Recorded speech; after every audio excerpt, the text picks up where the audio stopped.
যে সবুজ পাথর কোটি কোটি টাকায় বিক্রি হয়। মূলত পৃথিবীতে দুই ধরনের সবুজ রত্ন পাওয়া যায়, এক হলো জেড, আরেকটি হলো জ্যাডালাইট জাতভুক্ত এমারেল্ড। মায়ানমারের কাথিন অঞ্চলে 14 ফুট উঁচু ও 19 ফুট লম্বা এক বিশাল জেড ব্লক পাওয়া যায়, যার মূল্য প্রাথমিকভাবে $1,70,00,000 মতো ধার্য করা হয়েছিল। বলা হয় এতে উদ্ভূত স্বর্গের পাথর খ্যাতি আছে। বিশ্বের সবচেয়ে বিশিষ্ট জেড পাথরগুলোই চীনের ভোগ্য কাজ, যেমন ভাস্কর্য, মূর্তি বা গহনায় পরিণত হয়।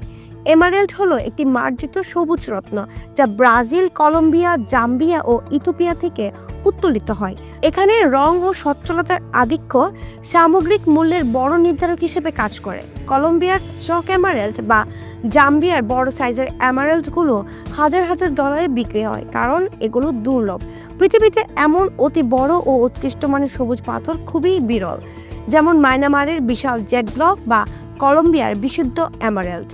চীনে জেডকে স্বর্গের পাথর বলা হয়, আর এমারেল্ড বহু সভ্যতার ঐতিহ্যের প্রতীক। তাছাড়া সোনার চেয়েও এসব রত্নের দাম খাঁটি থাকায় তাদের বাজারে বিদেশি দাম ধরে বিক্রি হয়, বিশেষ করে মূল্যবান কালেক্টরের কাছে।